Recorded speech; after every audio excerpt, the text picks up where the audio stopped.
So in this video, we're going to start the phase of the course that pertains to something called a linear transformation. Just a quick note, in the very first video, we said that linear algebra was the study of matrices and of vectors. And we're going to get started now on a portion of the course that takes things that don't look like matrices and vectors in the beginning, but things that can be represented as matrices or which can be turned into matrices if you view them from a particular perspective. So this is going to be our first example of that kind of situation. We're going to learn about a linear transformation, and it's not going to look in the beginning like it involves matrices at all, but we're going to see over the next few lessons that this is something that can be represented using a matrix.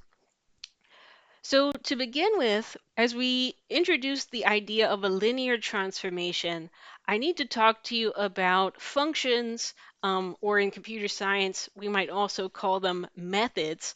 We need to talk about functions in more general terms than what we're used to as we go through algebra and calculus. When I talk about a function or a method in this context, you should not understand this as like an algebra formula, like y equals x squared. When we talk about functions in this context, you should understand this as a general method or a rule for performing some action. So when you see me talk about in this lesson, capital T, you should understand this as some action that is being performed on something. So in theory, the inputs of T can be all kinds of different things. I could, for example, have a function or a method, and I give it as an input a list. And then the job of T might be to sort and to order that list and to give me that ordered list as the output. So that would be an example of this general idea of a function. For another example, the action performed by T could be, I want you to take the derivative. So I would give T an algebraic function like x squared, and T's job would be to take the derivative of that function and give me back, in this example, 2x. So this would be the kind of method that we're talking about here. The action performed by T could be something like calculating the length of a vector. So I could give T a vector, and T would calculate whatever is the length of that vector that I gave it, and then T would return to me that length. And additionally, I could say, okay, I want to integrate functions. Then I would input into T algebraic functions, and it would give me back the result of that integral. I could ask T to calculate matrix determinants. So I would give T a square matrix, and it would give me back whatever is the determinant. So this is the kind of situation we're in, where you should understand the function T as just something that is performing some action on some object. Clarifying note from editor Sam. Each of the scenarios we just explored is an example of a different function T, each corresponding to the performance of a different action. So with that said, if you have a general function T of that nature, under what circumstances is this general function T called a linear transformation? The general function is called a linear transformation if it satisfies the following property. You take two arbitrary random inputs of your function, and you take two arbitrary random scalars, two real scalar numbers. Let's call the two arbitrary inputs capital A and capital B, and let's call the two arbitrary real numbers lowercase c and lowercase d. Scenario number one, you start by combining the inputs first. And I calculate the number c times the input A plus the number D times the input B. And I start out by combining inputs first.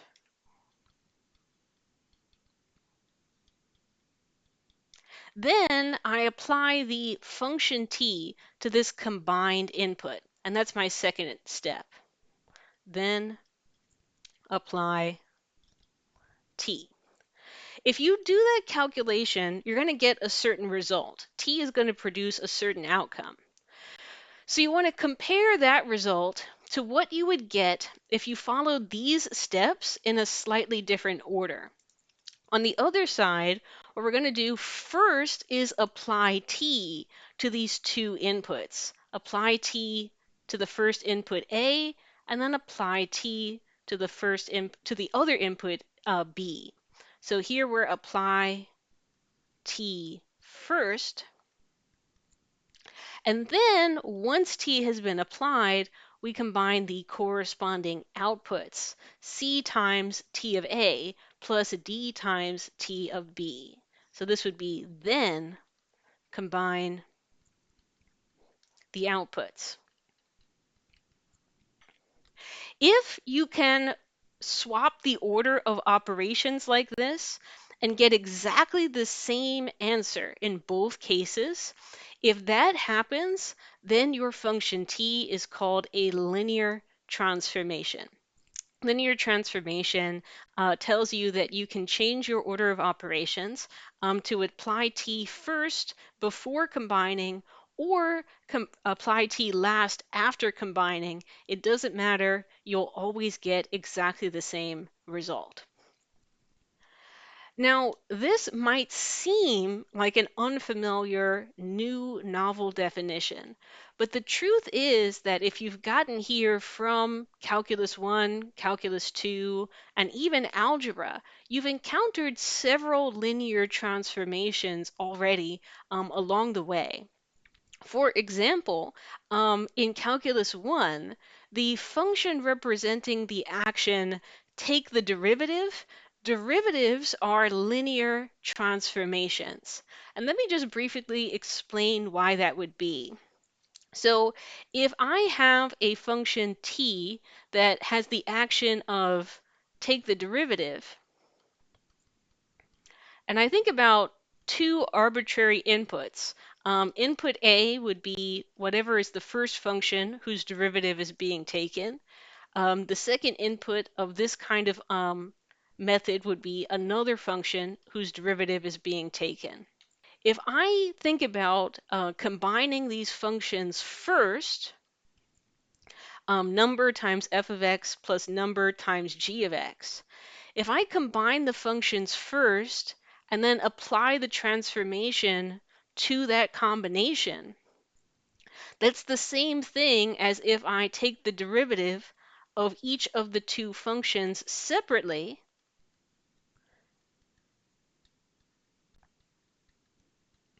and then just combine the results. And this follows from, in Calculus 1, we have the sum rule for derivatives and the constant multiple rule for derivatives.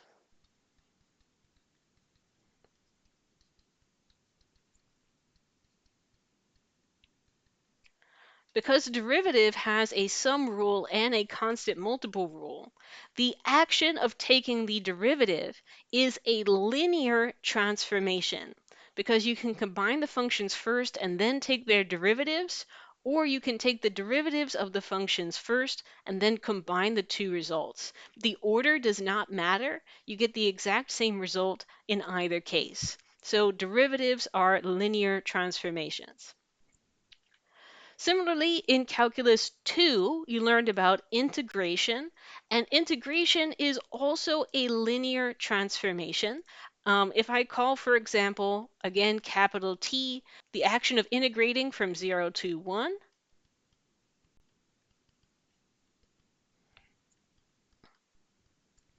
and if I think about an arbitrary input A of this action, then I would be integrating a function. So one input of t would be an algebraic function, f of x. Another input of t would be another algebraic function, g of x. If I think about performing the action of integrating on this combination of f and g, then I can use the sum rule for integrals and the constant multiple rule for integrals to split this up as integrate f of x and g of x separately. And once you've integrated those two functions separately, you can just combine the two results. And so because these two are equal, the action of integrating would be considered a linear transformation. And this follows from the Calc 2 sum rule and constant multiple rule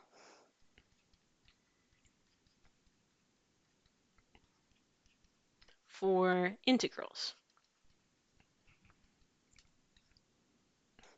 So one way to think about a linear transformation is just an action or an operation that has a sum rule and a constant multiple rule associated with that action, the same way that derivatives and integrals have these rules as we learned them in Calculus 1 and 2.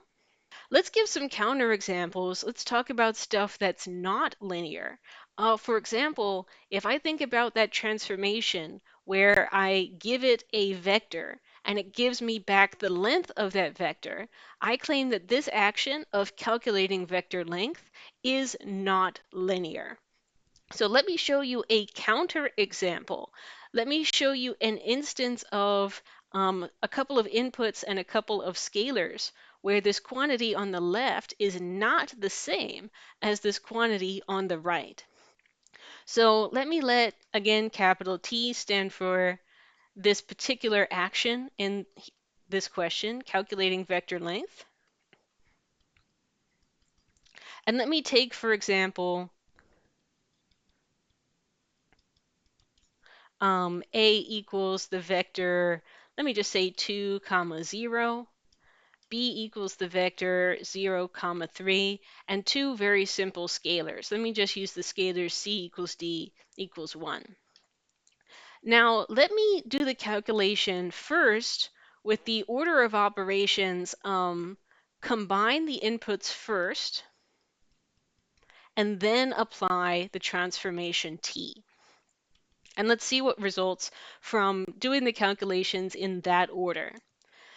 So if I combine the inputs first, that would be 1 times 2, 0 plus 1 times 0, 3. So following PEMDAS, I would start by doing the scaling. Multiplying by 1 doesn't change anything.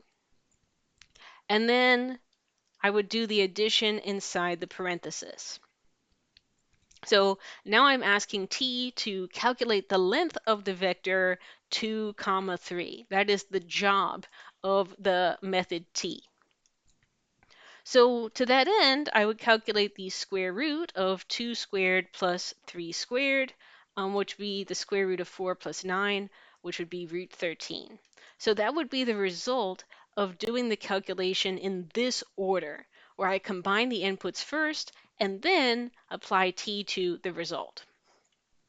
So now let's think about what happens if we do the calculation in the other order. Start by applying t to these individual vectors and then combine the results of that calculation.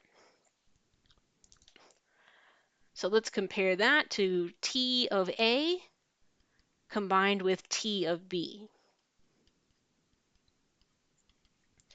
So with the A and the B and the C and the D that I have chosen for my counterexample, I would be doing 1 times the length of 2, 0 plus 1 times the length of 0, 3. Using PEMDAS to do the calculation in this order, the first thing that it would have me do is calculate the lengths of these two individual vectors and then combine the result of that calculation. So I would be getting 1 times 2 plus 1 times 3, which gives me a result of 5 units in the end. So by changing the order of this calculation, by applying t first and then combining the outputs, I've gotten a totally different answer than what I got before with the other order of operations. So because these are not equal, that is evidence that this particular action T of calculating vector length could not be called a linear transformation. It's not linear. Another counterexample, something that does not count as a linear transformation, squaring something, raising something to the power 2 does not count as a linear transformation. So again, I'm going to give us a counterexample. I'm going to choose, for example, just a really simple scalars here, c equals d equals 1. I'm going to call my first input the first thing that I'm squaring, just like the number, again, 2. And the second thing that I'm squaring, my second input for this method, just the number 3. So I'm going to consider what happens, again, if I first combine those inputs, C times A plus D times B, if I combine the inputs first and then apply the transformation. So following PEMDAS, this would be 5 in the parenthesis, and then the job of T is to square that 5. So the result of this would be 25 units. Let's compare that to what we get if we apply T to the two inputs first and then combine the results. So T would be squaring 2 and T would be squaring 3. So if I do the order of operations like this, I would be getting a result of 13. So once again, we're seeing that by changing the order of the calculation, we're getting two different answers here. And that's evidence of the fact that this particular action, this particular transformation of squaring numbers, cannot be considered a linear transformation. Now, here's the one that's most important for us in this class. Let's consider the action of taking a vector and multiplying it by a matrix. That action can be considered a linear transformation. So let's just think about why that would be. Once again, I'm going to imagine what two inputs of this action would look like. And actually, I'm using A here for both the matrix and for one of the inputs of the action. So let me fix that. Let me go ahead and call this matrix M so that I can call the first input of this transformation.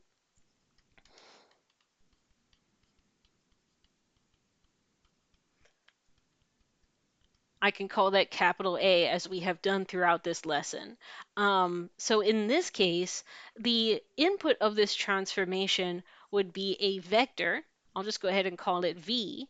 And this would be a vector with two entries in it because I'm multiplying it by a 2 by 2 matrix.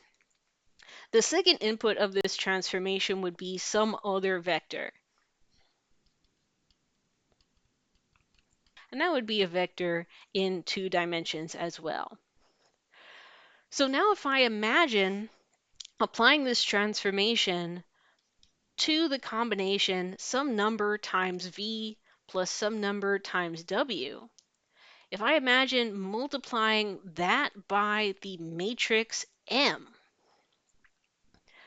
then I remember that when I do multiplication, there are rules that help me with multiplication. For example, like the rules of distribution. So just distributing that matrix M to each part of this sum, I can rewrite this as CMV plus DMW, and this would be the combination in the other order. Transform the two inputs first and then combine the results. And this is following just from distribution and association rules of multiplication from algebra. Multiplication by a matrix is considered a linear transformation because you can change the order of operation without changing the results. They're still equal. Now, let's use this example of left multiplication by a matrix to understand graphically a little bit of what is happening when you deal with a linear transformation like this one. The reason why linear transformations are called linear is that if your two inputs lie on the same line, then your two outputs also lie on the same line. Let me show you that on GeoGebra. So in this image, we have in black a vector v that represents an input of this transformation, an input of this action where we're left multiplying by the matrix M. And this vector in red pointing off to the left is the result of applying that transformation to that vector. After the transformation is applied, after the matrix is multiplied, the vector v in black is turned into this vector tv in red. Now let's go ahead and scale the vector v and adjust its length to make it either longer or shorter or pointing in the opposite direction. I'm going to scale the vector v and watch the corresponding effect on the vector tv over here on the side. As vector v gets longer, the only thing that's happened is that tv over there on the side has also gotten longer. When the vector v gets shorter, tv scales down to match. When the vector v flips in the opposite direction, the vector tv also flips in the opposite direction. So rescaling v is having the exact same effect on the output tv on the other side there.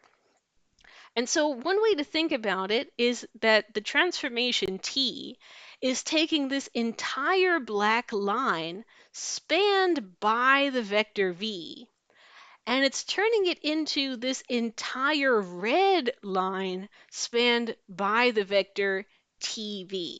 Linear transformations turn lines into other lines. It doesn't introduce any curvature or any distortion into the line. It takes a straight line and turns it into some other straight line. So that's why these objects are called linear transformations. So that concludes today's lesson. Today we defined the term linear transformation. A linear transformation is a way of describing a special kind of method or action that has the property that you can change the order of operations a little bit without affecting the result of the calculation. You can combine your inputs first and then apply the method T, or you can apply your method T first and then combine those two results. Derivatives are linear, integrals are linear, matrix multiplication is linear as well, but many other operations are not linear. For example, calculation of vector length is not a linear transformation. Squaring numbers is not a linear transformation. Both of those are sensitive to the order of the operations in your problem.